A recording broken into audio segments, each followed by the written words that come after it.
Meteorologist Chris Still for your first alert. Our first alert has always given you the edge against severe weather. And now, with our new First Alert radar network, First just got even faster. With up to 10 times the resolution of other local radars and technology that can pinpoint right now to your street, First just got faster. Together, Parker's Kitchen and our customers raised over $300,000 last year to help our partner Wrdw project. So thank you for rounding up our checkout. Your change really does make a change. The weather, it's something that affects us all every day. From sunny to severe and anything in between. This is why we First Alert. Live from Augusta, breaking news. Breaking news, a Columbia County deputy is dead, another injured, and police say the suspect involved is no longer a threat to the community. Good morning, I'm Wrdw. Thanks for joining us.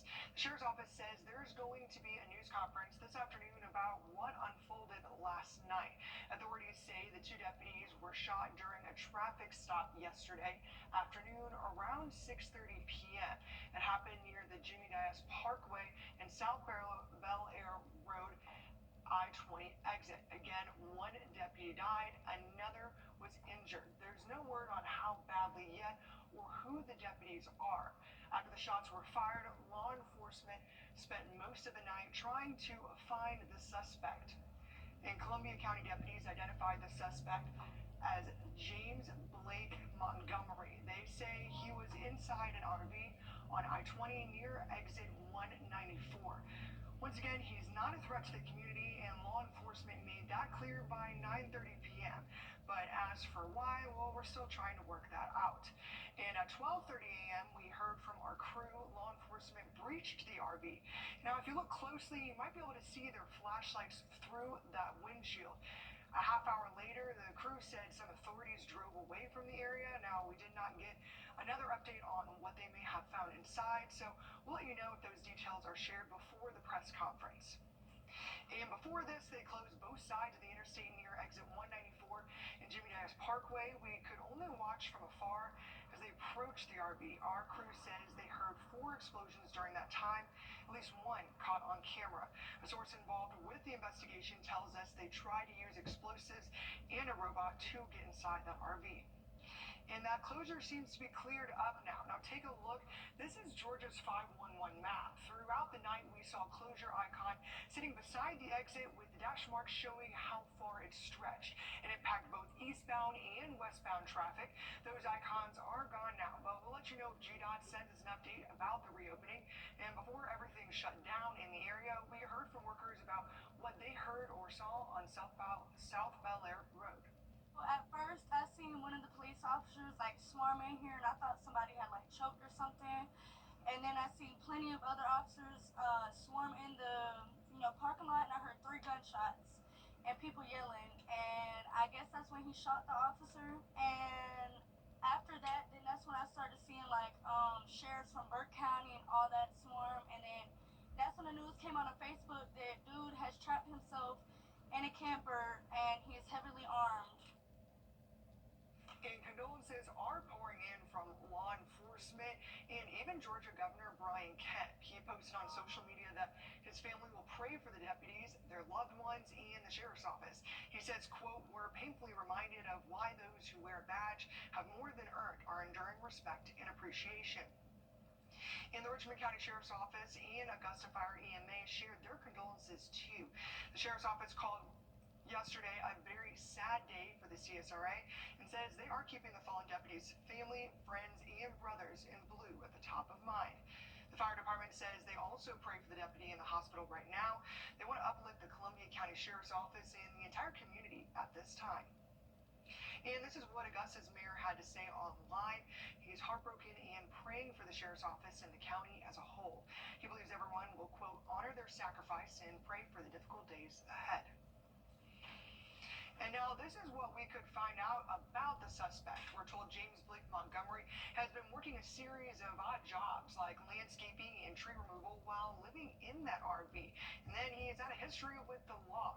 Court records show he was charged with aggravated assault 2 years ago. And last December, he took his first offender status and the case was disposed.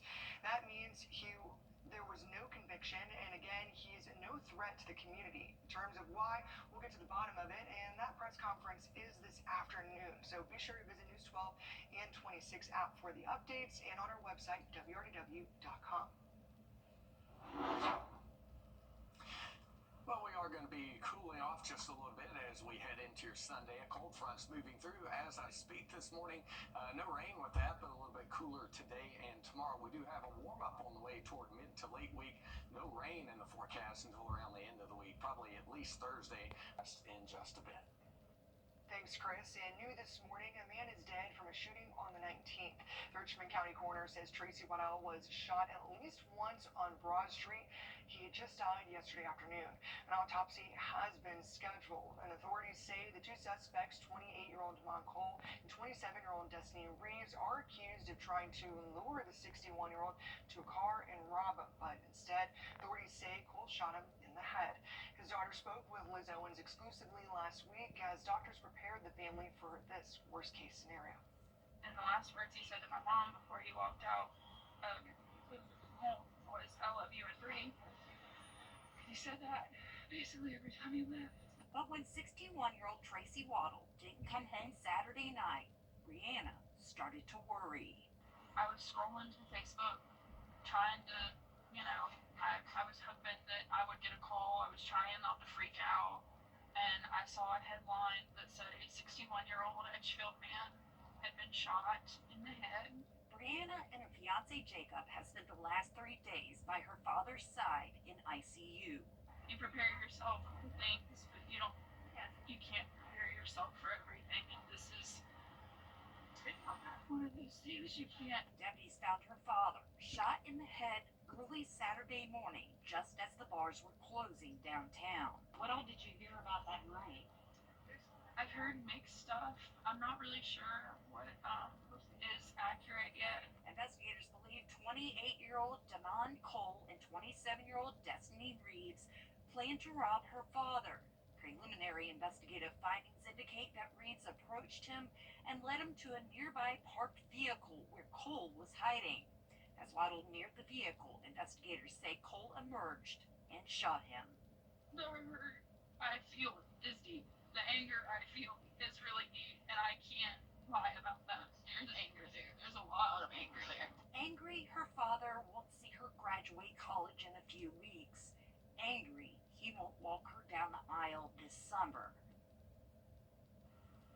She says she is very thankful to deputies for being proactive, which led to the immediate arrest of Damon Cole and Destiny Reeves. Both are charged with aggravated assault, criminal attempt armed robbery, and possession of a firearm during the commission of a crime. Cole is also charged with possession of a firearm by a convicted felon. And staying in Richmond County, we have an update at the demolition progress of the JBA. There are a few debris piles left as crews get ready to fill in the area with cement. Our last update was in February. We were told the demolition was about 75% completed. Now, the new James Brown arena is getting closer to construction, and leaders say they expect the new JBA to be open in 2027.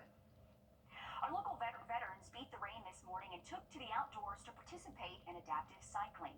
April is Limb Loss Awareness Month, and our local VA is highlighting services available to veteran amputees. The VA Augusta healthcare system is finding solutions and building a community of support. Samuel Wakefield was in an accident over 30 years ago where an 18-wheeler hit him head-on, putting him in a coma. When I woke up, first thing I asked, I said, what am I doing here? And he said, what's the last thing you remember? I said, I was on my way to PT formation. Yesterday, he said, no, that was over 3 weeks ago. My God. He says the VA did all they could to save his leg, but ultimately it did not work out. Now, as a veteran, Wakefield is a part of multiple adaptive sports, including cycling. Although it's supposed to be power assisted, I do more power than anything else. And it makes me feel like, yes, I'm on a regular, two-wheel bike. For Tony Van Noy, he says participating in these sports is a way veterans can get the support they may need.